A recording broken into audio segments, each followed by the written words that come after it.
Assalamualaikum warahmatullahi wabarakatuh. Di sini saya Yasifa Maulana Rizky dari jurusan Mekatronika akan mempresentasikan materi pelatihan dan pengembangan. Untuk pembahasannya, pendahuluan perlu dan manfaat pelatihan pengembangan, mitos-mitos tentang pelatihan, kapan pelatihan diperlukan, pengertian pelatihan dan pengembangan, tren pelatihan, isu-isu struktural dalam pelaksanaan pelatihan, pelatihan berdaya ungkit tinggi, pengembangan diri, dan yang terakhir adalah poin-poin utama. Untuk pembahasan yang pertama, pendahuluan. Dalam pandangan Raymond G. Stone, pengembangan SDM menjadi sangat penting karena organisasi harus meningkatkan produktivitas dan daya saing internasionalnya. Tenaga kerja yang terlatih dengan baik dan multi-skill amat penting bagi keberlangsungan ekonomi. Lebih dari itu, banyak karyawan pegawai mencari perusahaan organisasi tempat bekerja yang menyediakan bagi mereka kesempatan tumbuh dan belajar untuk meningkatkan kemampuannya untuk dipekerjakan. Menurut Thomson, pengembangan sumber daya manusia di dalam organisasi dapat membantu menyediakan dukungan kelebihan kompetensi sejauh ketiga tuntutan dasar ini terpenuhi. Yang pertama adalah karyawan yang berkembang menghasilkan nilai ekonomis yang lebih positif bagi organisasinya dibandingkan dengan karyawan yang tidak dikembangkan. Yang kedua adalah kemampuan dari karyawan memberikan kelebihan dibandingkan dengan kompetitor. Yang ketiga, kemampuan tersebut tidak mudah diduplikasi oleh kompetitor. Perusahaan organisasi perlu mempertahankan karyawan yang bertalenta. Jika tidak, mereka beresiko kehilangan daya saing. Aktivitas pengembangan bisa mempertahankan karyawan dengan mengembangkan keterampilan manajer, yaitu perusahaan menghendaki manajernya mengembangkan keterampilan dalam komunikasi, menciptakan kepercayaan, melakukan pembinaan dan aksi antar pribadi yang dapat membantu perusahaan mempertahankan karyawan yang baik. Selanjutnya, perlu dan manfaatnya pelatihan dan pengembangan. Pengembangan SDM merupakan aktivitas yang penting saat ini adalah keahlian karyawan yang mencerminkan sumber utama keunggulan bersaing berkelanjutan. Karyawan yang baru diangkat perlu dilatih untuk menjalankan pekerjaannya. Perubahan berarti orang dan organisasi secara terus-menerus dihadapkan dengan situasi yang menuntut pembelajaran dan penggunaan pengetahuan. Banyak perusahaan organisasi di seluruh dunia memandang tingkat keterampilan tenaga kerja sebagai prioritas utama perencanaan. Menurut prediksi Society for Human Resource Management Workplace yang dipublish pada 2011, salah satu 10 tren utama adalah daya saing global dan perlunya tenaga kerja terdidik dan terampil. Hal ini menunjukkan bahwa adanya kebutuhan terhadap pelatihan yang berkelanjutan untuk karyawan atau pegawai. Kemudian manfaat pelatihan dalam organisasi meningkatkan produktivitas kerja organisasi, terwujudnya hubungan yang serasi antara bawahan dan atasan, terjadinya proses pengembalian keputusan yang lebih cepat karena melibatkan karyawan yang bertanggung jawab, meningkatkan semangat kerja seluruh karyawan dalam organisasi, memperlancar jalannya komunikasi yang efektif, mendorong sikap keterbukaan manajemen melalui gaya manajemen yang partisipatif. Yang terakhir adalah penyelesaian konflik yang fungsional sehingga terciptanya rasa persatuan dan kekeluargaan. Hubungan sesama, terjadinya proses komunikasi yang efektif, adanya persepsi yang sama tentang tugas-tugas yang harus diselesaikan, ketaatan semua pihak terhadap keputusan yang bersifat normatif, terdapatnya iklim yang baik bagi pertumbuhan seluruh karyawan, menjadikan organisasi sebagai tempat yang lebih menyenangkan untuk berkarya. Untuk individu, membantu karyawan membuat keputusan dengan lebih baik, meningkatkan kemampuan karyawan dalam menyelesaikan masalah kerja, terjadinya internalisasi, operasionalisasi, dan faktor-faktor motivasional seperti pengakuan, prestasi, pertumbuhan tanggung jawab, dan kemajuan. Timbulnya dorongan dalam diri para karyawan untuk terus meningkatkan kemampuannya. Peningkatan kemampuan karyawan mengatasi masalah stres, frustasi, dan konflik. Meningkatnya kepuasan kerja, semakin besar pengakuan atas kemampuan seseorang, mengurangi ketakutan terhadap tugas-tugas baru di masa yang akan datang. Selanjutnya, manfaat pengembangan. Bagi bisnis, pengembangan mampu menaikkan produktivitas dan kinerja pekerja, meningkatkan retensi pekerja, menjamin terjadinya tenaga kerja yang baik karena reputasinya yang baik, menambahkan motivasi dan komitmen terhadap nilai dan visi perusahaan, memungkinkan karyawan merespon perubahan dengan cepat dan dengan lebih menyenangkan. Bagi karyawan, pengembangan bisa membantu pekerjaan berkembang, memelihara keahliannya tetap mutakhir, meningkatkan keterlibatan dalam pengambilan keputusan dan pengelolaan, membuat karyawan dikenal publik dan memberikan akses kepada informasi. Bagi pemimpin tim, pengembangan dapat mendukung tanggung jawab kepemimpinan bersama, memberikan kepuasan melihat karyawan berkembang, meningkatkan reputasi pengembangan karyawan, memberikan lebih banyak kesempatan untuk delegasi, membebaskan waktu untuk mengerjakan visi pengembangan tim dan pengakuan terhadap karyawan. Selanjutnya, mitos-mitos tentang pelatihan. Yang pertama, pelatihan tidak perlu. Mereka beranggapan pelatihan tidak perlu karena mereka telah melakukan bisnis dengan baik dan menguntungkan. Sebenarnya jika mereka mau berinvestasi pada pelatihan, bisnis mereka jauh lebih baik dan lebih menguntungkan. Pelatihan hanya sebuah peristiwa. Perbaikan kinerja tidak bisa diselesaikan hanya karena mengandalkan pelatihan 1 hari atau 1 minggu. Lebih dari itu, pelatihan merupakan proses yang melibatkan tindak lanjut dan penugasan dalam jangka panjang. Yang ketiga, setiap orang bisa memfasilitasi pelatihan. Pemikiran ini absurd atau sama sekali tidak masuk akal. Sebagaimana seorang yang mengatakan setiap orang bisa melakukan bedah otak atau menerbangkan pesawat, memfasilitasi pelatihan membutuhkan keterampilan, pengetahuan, talenta, dan pengalaman. Yang keempat, pelatihan hanya diperlukan ketika seseorang berada dalam peran baru atau memangku tanggung jawab baru. Hal ini tidak benar. Setiap pekerjaan harus memiliki rencana pengembangan individu. Pemimpin yang baik tahu bahwa cara untuk mengembangkan perusahaan dan tim ialah memiliki strategi yang fokus dan berkelanjutan agar setiap orang dalam tim menumbuh kembangkan keterampilannya.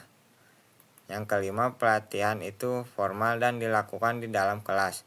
Pelatihan di dalam kelas hanya salah satu bentuk pelatihan. Ada banyak bentuk dan metode penyampaian yang lain yang lebih baik dan efektif biaya dan kemungkinan punya dampak lebih besar. Jika berpikir tentang pelatihan lebih dari ruang kelas, misalnya on the job training yang meliputi program orientasi, magang, rotasi pekerjaan, konseling, dan lain-lain. Yang keenam, mengurangi waktu pelatihan. Hal ini masih efektif. Sebagian pemimpin beranggapan bahwa pelatihan dapat dipadatkan misalnya dari 8 pertemuan menjadi 4 pertemuan. Dengan mengurangi sebagai latihannya, profesional sejati tahu bahwa pembelajaran membutuhkan waktu dan latihan merupakan kesempatan peserta pelatihan menerapkan konsep dan di mana pembelajaran sebenarnya terjadi. Yang ketujuh, pelatihan itu mahal. Pelatihan tidak harus mahal, terutama jika dilakukan secara internal. Pelatihan eksternal juga bisa tidak mahal. Misalnya, bahan pelatihan diberikan sebelumnya untuk dipelajari, yang selanjutnya pertemuan digunakan untuk membahas hal-hal yang belum jelas. 8. E-learning. Hal ini akan menggantikan pelatihan di dalam kelas. E-learning bisa jadi sangat baik untuk mendidik dan untuk penugasan, tetapi tidak dapat menggantikan kelas karena di dalam kelas pembelajaran terjadi melalui latihan, diskusi, dan dialog. Eksekutif tidak perlu pelatihan. Hal itu tidak benar. Eksekutif pemimpin juga memiliki kebutuhan pengembangan, dan pelatihan merupakan salah satu jawaban terhadap kebutuhan tersebut. Selanjutnya, kapan pelatihan diperlukan? Yang pertama, ketika karyawan baru dipekerjakan. Dia harus memperoleh orientasi karyawan baru. Ada beberapa alasan untuk hal ini. Mengurangi kecemasan atau ketegangan. Karyawan baru lebih cepat beradaptasi dan menjadi lebih efisien dengan lebih cepat. Mereka memutuskan bergabung dengan perusahaan dan menerima posisi yang diberikan meskipun belum bergabung sepenuhnya. Ketika perusahaan membuat komitmen memberi orientasi kepada karyawan baru, mereka merasa dihargai. Yang kedua, ketika ada masalah kinerja. Berulang-ulang seorang karyawan mengalami kegagalan karena mereka ingin melakukan yang terbaik dalam perannya, tetapi tidak diberikan pelatihan secukupnya atau mereka tidak tahu bagaimana cara melakukan pekerjaannya. Yang ketiga, pelatihan merupakan bagian dari rencana pengembangan individu. Setiap karyawan harus memiliki rencana pengembangan individu, rencana yang dikaitkan dengan sasaran jangka panjang karyawan. Ada banyak manfaat rencana pengembangan itu, diantaranya ialah meningkatkan produktivitas, lebih mudah menumbuhkan talenta untuk mengisi posisi manajerial pada suatu hari. Yang keempat, ketika ada perubahan besar-besaran yang sedang terjadi di dalam organisasi. Jika terjadi perubahan di dalam perusahaan, divisi atau tim, para pekerjaan perlu dilatih bagaimana menanganinya. Berilah mereka pelatihan secara berkelompok. Hal ini akan memberikan kesempatan kepada mereka melakukan diskusi yang mendalam mengenai masalah dan tantangan yang mereka hadapi. Yang kelima, ketika ada produk, proses, atau prosedur baru. Jika ada program perangkat lunak baru yang diperkenalkan, mereka harus dilatih bagaimana menggunakannya. Jika kebijakan baru SDM diimplementasikan, adakan pelatihan untuk sosialisasi kebijakan baru. Keenam, ketika organisasi membangun kekuatan cadangan sebagai bagian dari rencana suksesi. Setiap organisasi memiliki talenta di masa yang akan datang, seperti penyelia, manajer, dan eksekutif pada setiap departemennya. Pertanyaannya adalah apakah organisasi akan merekrut talenta itu dari dalam atau dari luar organisasi. Keuntungan mengembangkan talenta dari dalam ialah begitu seseorang berhenti, posisi itu diisi dengan cepat oleh talenta yang sudah disiapkan. Jika dari luar organisasi, akan memakan waktu lama, bisa berbulan-bulan. Ketujuh, ketika para pekerja meminta. Kebanyakan karyawan yang meminta pelatihan pada umumnya bersemangat dan merasa mereka membutuhkannya. Jika kasusnya seperti itu, pimpinan harus mengabulkan permintaannya selama mereka membutuhkan pengetahuan atau keterampilan untuk pekerjaan saat ini atau di masa yang akan datang. Selanjutnya, pengertian pelatihan dan pengembangan. Pelatihan merupakan proses yang terencana untuk mengubah sikap, pengetahuan, atau perilaku keterampilan melalui pengalaman pembelajaran untuk mencapai kinerja yang efektif dalam suatu aktivitas atau sejumlah aktivitas. Tujuan pelatihan adalah untuk membantu orang mempelajari sesuatu yang mereka perlu ketahui atau bisa mereka lakukan untuk tujuan spesifik, mencapai tujuan dan sasaran organisasi, menjalankan tugas khusus, menyiapkan tanggung jawab baru, dan mencapai sasaran karir. Sedangkan pengembangan merupakan pertumbuhan atau realisasi kemampuan seseorang melalui pembelajaran secara sadar maupun tidak sadar. Program pengembangan biasanya meliputi unsur-unsur kajian dan pengalaman yang direncanakan, dan sering didukung oleh fasilitas coaching atau konseling. Kemudian perbandingan pelatihan dan pengembangan. Untuk pelatihan fokus saat ini, ruang karyawan secara individual, kerangka waktu segera atau jangka pendek, sasaran memperbaiki kekurangan, aktivitas menunjukkan atau memperlihatkan, penggunaan pengalaman kerja rendah, partisipasi dituntut. Sedangkan pengembangan fokus untuk yang akan datang, ruang kelompok kerja atau organisasi, kerangka waktu jangka panjang, sasaran mempersiapkan tuntutan kerja di masa yang akan datang, aktivitas pembelajaran, penggunaan pengalaman kerja tinggi, partisipasi sukarela. Selanjutnya, tren pelatihan. Tren pelatihan yang pertama adalah hiperkompetisi, baik domestik maupun internasional, merupakan disebabkan oleh persetujuan perdagangan dan teknologi yang paling utama internet. Akibatnya, eksekutif senior dituntut memimpin menciptakan strategi, model bisnis, dan struktur organisasi yang terus-menerus. Yang kedua, pergeseran kekuatan kepada pelanggan.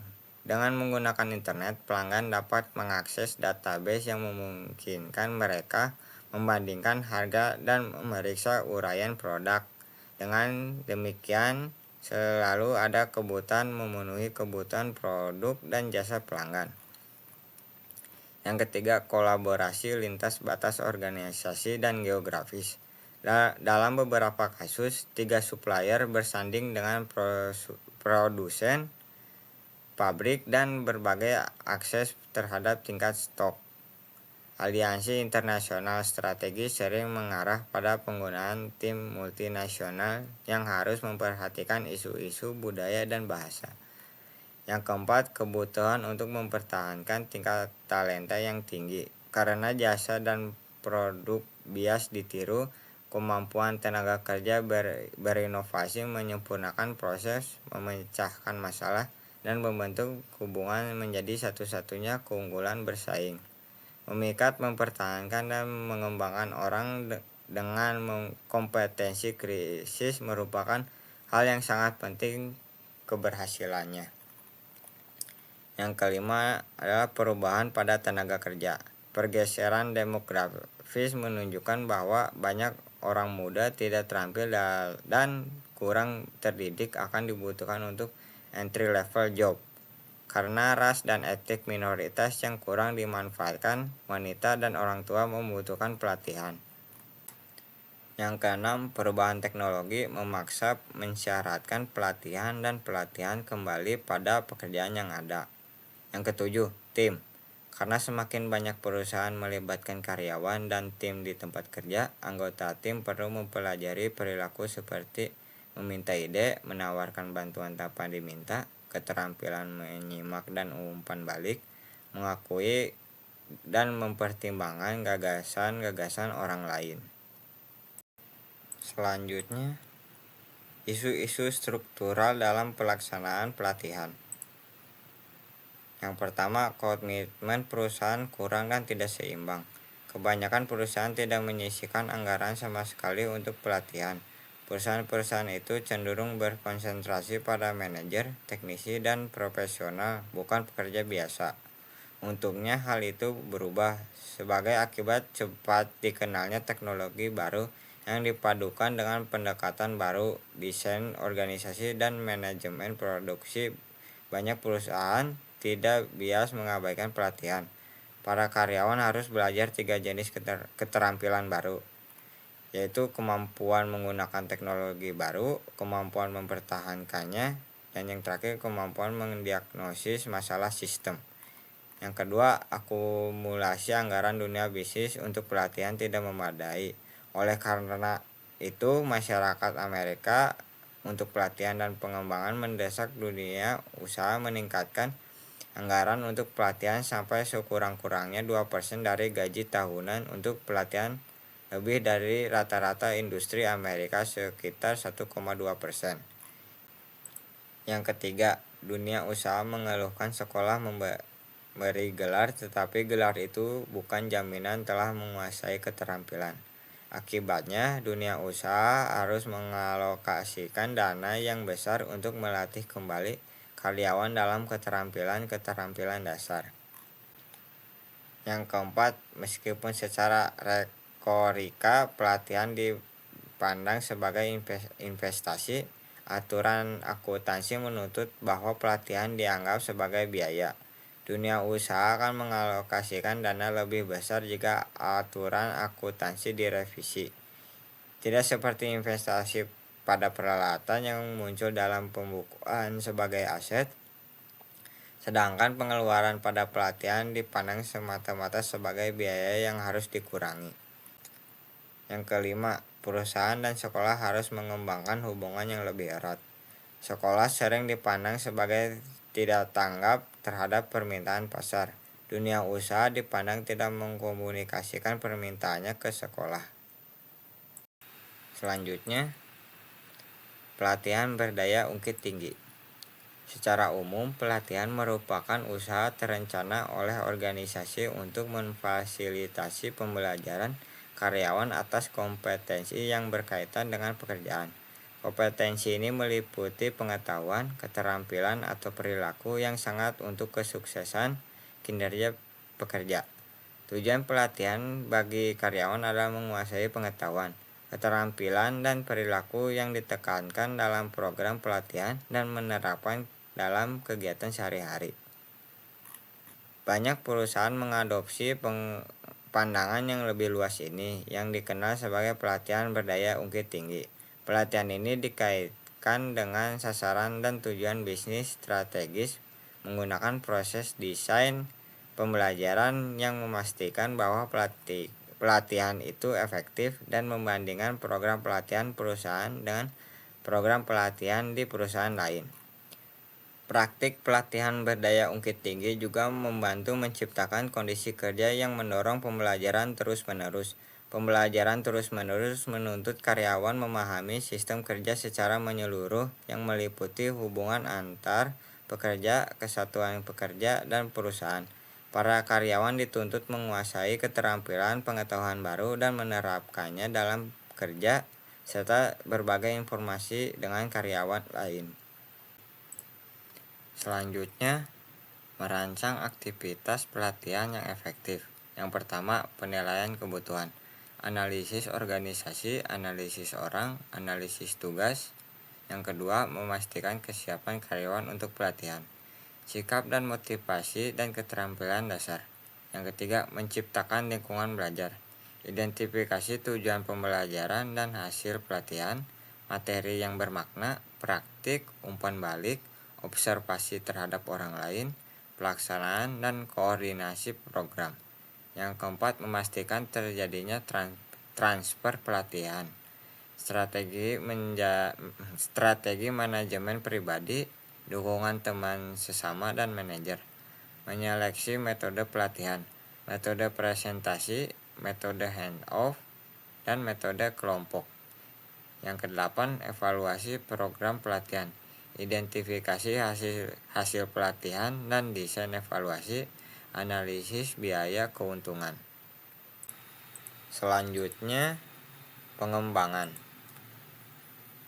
Ketika organisasi tidak secara rutin menawarkan program pengembangan, amat penting bagi karyawan memikirkan rencana pengembangan dirinya sendiri. Karyawan yang mengabaikan hal ini beresiko stagnan dan usang. Meskipun keterampilannya tidak usang, perampingan atau merger mungkin menempatkan karyawan itu dalam posisi terancam di PHK. Hal itu sudah terjadi pada banyak orang.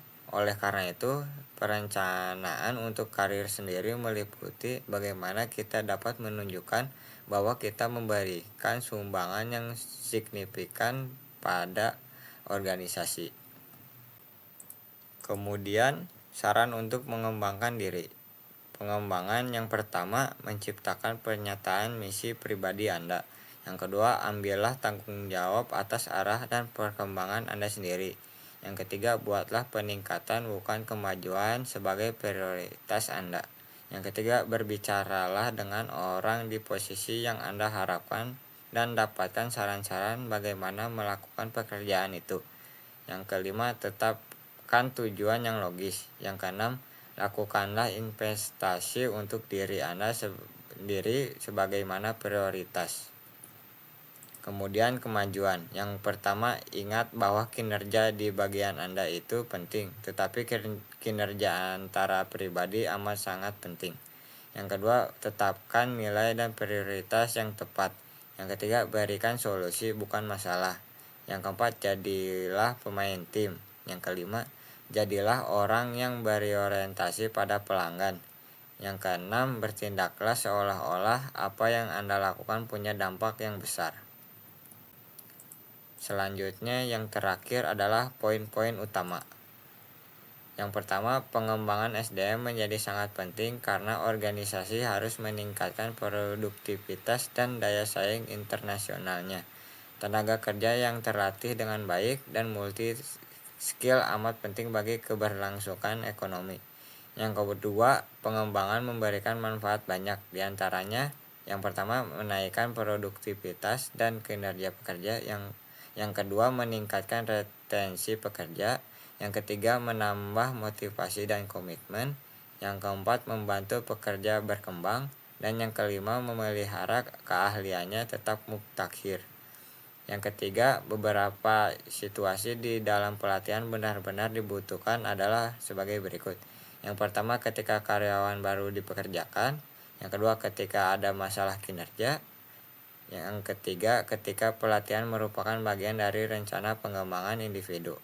Yang keempat, ketika ada perubahan-perubahan besar yang sedang terjadi di dalam organisasi dan lain-lain.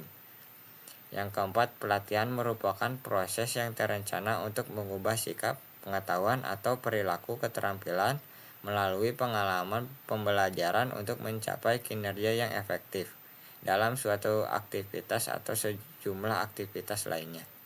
Yang kelima, pengembangan merupakan pertumbuhan atau realisasi kemampuan seseorang melalui pembelajaran secara sadar maupun tidak sadar. Program pengembangan biasanya meliputi unsur-unsur kajian dan pengalaman yang direncanakan dan sering didukung oleh fasilitas coaching atau konseling. Yang keenam, beberapa tren menunjukkan bahwa waktu dan uang yang dianggarkan untuk pelatihan akan meningkat pada dekade mendatang. Hal ini disebabkan adanya merger, akuisisi, perampingan perusahaan, pergeseran pekerjaan dari industri manufaktur ke jasa atau kreatif. Yang ketujuh, kendati pun argumentasi untuk mengandalkan pelatihan sulit dibantah. Ada beberapa isu struktural yang harus diperhatikan jika pelatihan ingin mencapai potensi sepenuhnya.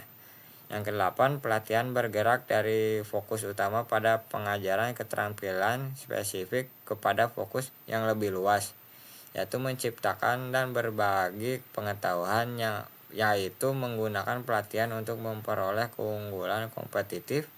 Perusahaan seharusnya memandang pelatihan secara luas sebagai cara untuk menciptakan modal intelektual.